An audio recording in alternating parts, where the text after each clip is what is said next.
Kick is a platform that has been hailed by many of its endorsers and co-founder Trainwrecks TV as the ultimate rival to Twitch, with its main selling point being the 95-5 revenue split that favors creators, which compared to that of YouTube and Twitch is incredibly generous. It's also got popular streamers on it, such as Adin Ross, GM Hikaru, and Demonishki, and despite being still in beta, it's already got an app for both iOS and Android, and thousands of viewers tuning in to watch up-and-coming streamers provide entertainment to their audiences. But is this platform really that promising, or is trouble in the paradise on the horizon? Well, that is exactly what we are going to try and find out in this video. Will Kick become Twitch's successor, or will it go down in history as just another all-tech failure? There have been many examples of platforms attempting to compete with Twitch's dominance. The first one was Mixer, founded in 2016 as Beam, and then bought and renamed by Microsoft the following year. Mixer had a variety of revolutionary features that acted as its selling points, such as low latency streaming and a heavy emphasis on interactivity, with users being able to participate in the stream using an in-platform currency called Sparks, which could be spent on voting, special effects, and even influencing gameplay. For example, if you were playing Minecraft, viewers could use Sparks in order to spawn zombies or heal your character. The way you got Sparks was very interesting. The more you interacted in streams and watched them, the more of the currency you would earn. It made the process feel like a game in itself, and therefore made it more fun. Mixer also allowed users to do a co-stream, which allowed as many as 4 people to broadcast a stream together in the form of split screens, and introduced Catbot, which removed unwanted chat content on streamers' channels before it was ever seen. Finally, friendship ended with Obese Mod. Now Catbot is my new best friend. As if that was not enough, in 2019 Mixer signed a deal with Ninja and Shroud to stream exclusively on their platform. They literally had the biggest streamer in the world and a former Cloud9er as part of their roster. Surely it's all going to go uphill from here, right? Oof. That's unfortunate. For all of its unique features, Mixer just couldn't put a dent in Twitch, which was already too ingrained within the gaming community to buckle under the weight of a newcomer. It's like Microsoft expected to replicate Twitch's success in the space of a couple of years. I mean, it took TikTok several years and a rebranding before it became a global phenomenon. Just because Mixer had the guy with the blue hair and a bandana didn't mean that people were going to automatically switch onto their platform. As the old saying goes, the game was rigged from the start.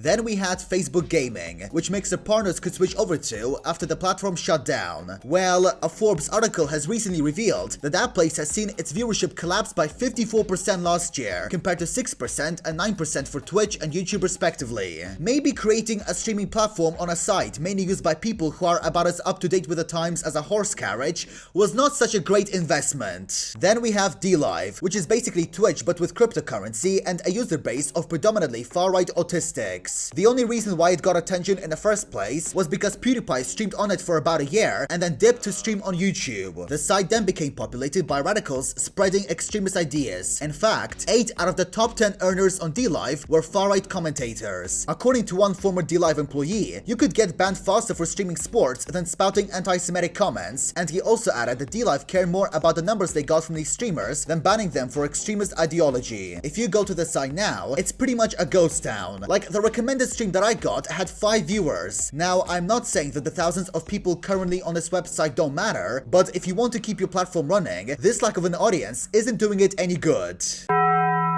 Twitch as of now is experiencing a decline in viewers and reputation. As I mentioned previously, in the past year its viewership has declined by almost 10%, and while that is mostly a consequence of the world opening up following the end of COVID-19 restrictions, it may also be due to some of its biggest streamers moving over from Twitch onto YouTube. A good example of that is LiQWYD, who left for YouTube months after a subathon that made him the most sub streamer on the site. Other examples include Valkyrae, Sykkuno, and Tim the Tatman, and these were some of the highest earning personalities on the site. Not only that, but Twitch's name has become associated nowadays with favoritism towards female streamers. I mean, they had a woman literally taking it in the ass live, and all she got was a suspension, while Gideon told his viewers to spam L+ ratio in Pokemon's livestream and got a 1-year ban for it. It's like Twitch is trying to speedrun getting rid of everyone entertaining on their platform, and with the revenue split now being 50-50, more people are willing to switch over to a platform which will provide them with a better culture and a better pay. And that's where Kick comes in.